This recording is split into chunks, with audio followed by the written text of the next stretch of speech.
maire de la prestigieuse Yeshiva de Ponevitch, le Rav Yecheskel Levinstein, avait l'habitude tous les ans, 2 Shabbats avant Rosh Hashanah, de réunir tous ses élèves de la Yeshiva pour leur renseigner, leur rappeler les paroles de Rabbi Shimon Bar Yochai dans la Gemara de Shabbat, page 118b.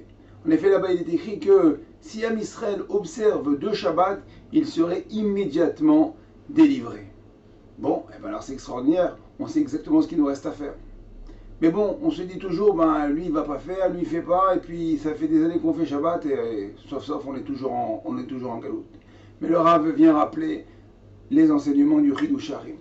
Le Chidush Harim nous dit attention, il y a 2 délivrances, il y a 2 Géoulas. Il y a la délivrance klalite, c'est-à-dire générale de tout Am Israël. Il y a aussi la délivrance, la Géoula pratique, la délivrance privée.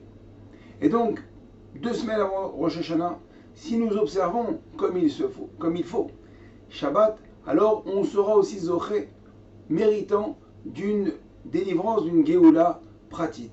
Une Géoula, une délivrance au niveau de la Parnassa, une délivrance au niveau de la santé, une délivrance au niveau du Zivou pour celui qui veut se marier, une délivrance au niveau de chaque chose que vous désirez. Une délivrance dans les choses, dans les domaines où vous sentez que c'est bloqué. La solution, en fin de compte, c'est quoi? C'est d'observer de Shabbatot. Alors vous allez me dire, mais bon, je fais déjà Shabbat, ça fait déjà 2 ans, 10 ans, 20 ans.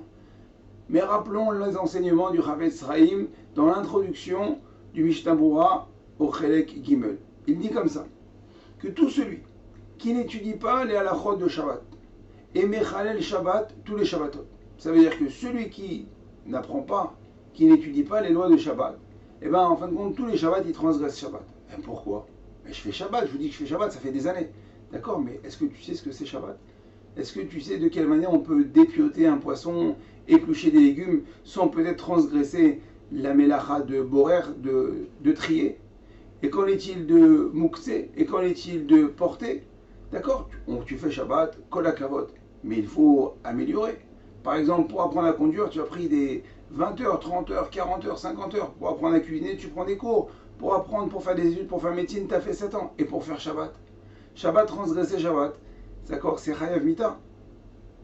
Donc, pour faire un Shabbat correct, un Shabbat comme il se doit, on doit étudier les halachot de Shabbat. Donc nous allons, même si nous ne l'avons pas fait depuis ces années, on a quand même pris sur nous, Baruch Hashem, de faire Shabbat, c'est-à-dire pas se restreindre, parce qu'en fin de compte, Shabbat, c'est pas un jour de restriction, c'est au contraire un jour de ta'anoug et de plaisir, puisque c'est le jour de Shabbat, c'est le jour où il est permis de bien s'habiller, il est permis de chanter, il est permis de bien manger, il est permis de vivre en famille. Shabbat, c'est un temps pour vivre. Et quand bien même il y a des halachot, au niveau des mélachot, des travaux interdits, des 39 travaux, qu'il faut tout de même connaître. Alors dès ce Shabbat, Bezrat Hashem, il nous reste 2 Shabbats avant Rosh Hashanah. Engageons-nous, prenons sur nous, Bli Neder, d'étudier 2 halachot à chaque Seuda, à chaque repas. 2 halachot le soir, 2 halachot le matin, 2 halachot Seuda Shlishit. Et Bezrat Hashem, faisons ce Shabbat-là, le Shabbat prochain, et continuons ainsi toute l'année. Et vous allez voir, sans peine, nous allons tous ensemble finir les halachot de Shabbat et les recommencer et nous renforcer, nous améliorer dans notre Shmirat Shabbat, dans notre observance du Shabbat. Et comme ça, on sera méritant zoré de recevoir toutes les brachot et la délivrance pratique et klalit. Alors je vous dis bon travail, bon limoud et à bientôt. Kol tov.